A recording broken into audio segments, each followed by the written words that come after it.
Couldn't actually really see colour, and so in a way I got the message that painting was really about living. Gradually, as we said before, you got it not from any teaching, but really from pressure and osmosis, as it were, and with this very strong personality. What he wanted us to understand was to define form and space through color. And even if it was nothing but a little shadow in purple or blue or whatever, and no naturalistic and no realistic color representation at all. Would you agree? Yes. One just fell in love.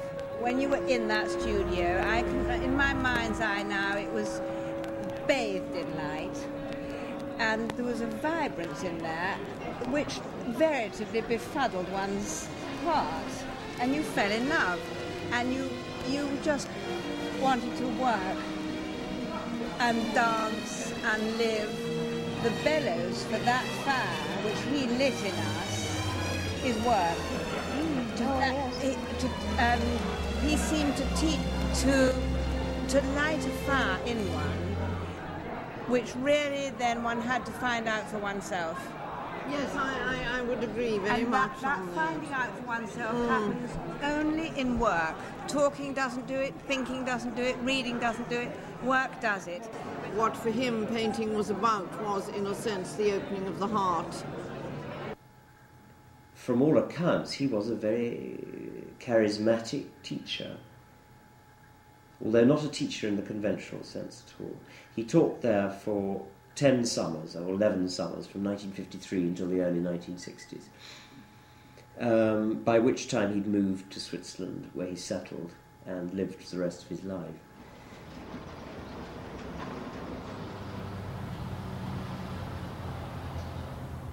I had known Kokoschka already for some 20 years in England, when Kokoschka one day in the autumn of '64 decided to make a drawing of me. So in fact it became 4 drawings with 4 sittings between 3 and 3.5 hours each, and he called the first sitting Erster Zustand, first edition, and the second was he destroyed after, because he said it's not you, that's your father, and this is the third one which you see here, and then 2 days in between was the drawing, the sitting where he produces the final picture. The first sitting to my portrait took about 3.5 hours.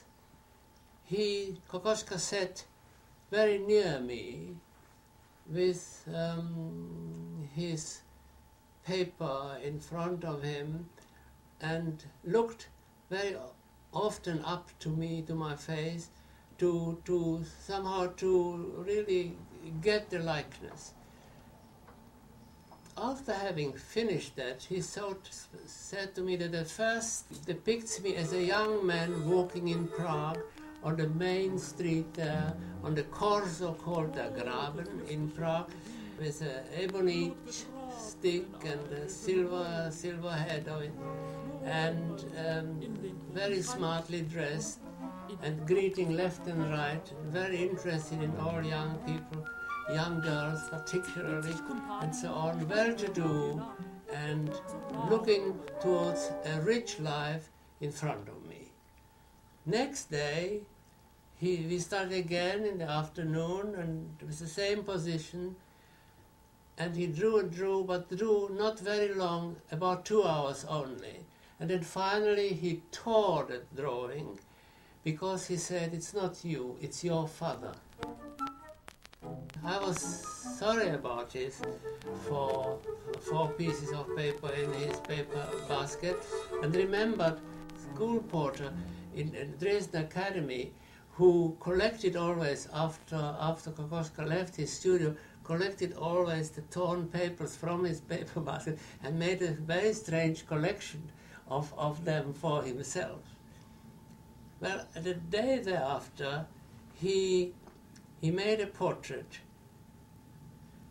with a very serious face, and finally explained to me that this are you, some 20 years afterwards, after having been hit on your head several times in real hard life.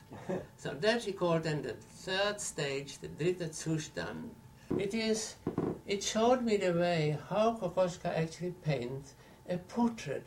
He doesn't, also with Count Droeda, he did the same thing. He drew her first as a much younger person and then added the years and the experiences onto that final portrait, which is today exhibited in the Tate Gallery. And so it was here. You see that he was not just drawing the likeness, the outer likeness of a face, but drew also, so to speak, the development of a personality behind it.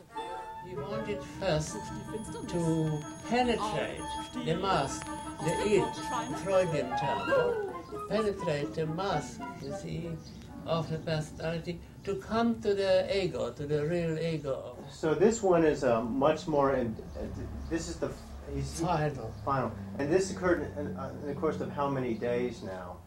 Well, the whole thing took 4 days. Finally, after more than 3 hours, I see him having a very short piece of crayon in his hand. I see him suddenly changing his face into sort of very strange grimace, you know, and out of his chest came a sound which was terrifying, in fact, and he pressed this little piece of crayon onto the paper, like that, and then he said to me, turned and said, if this line would be wrong, then the whole thing is not worth anything.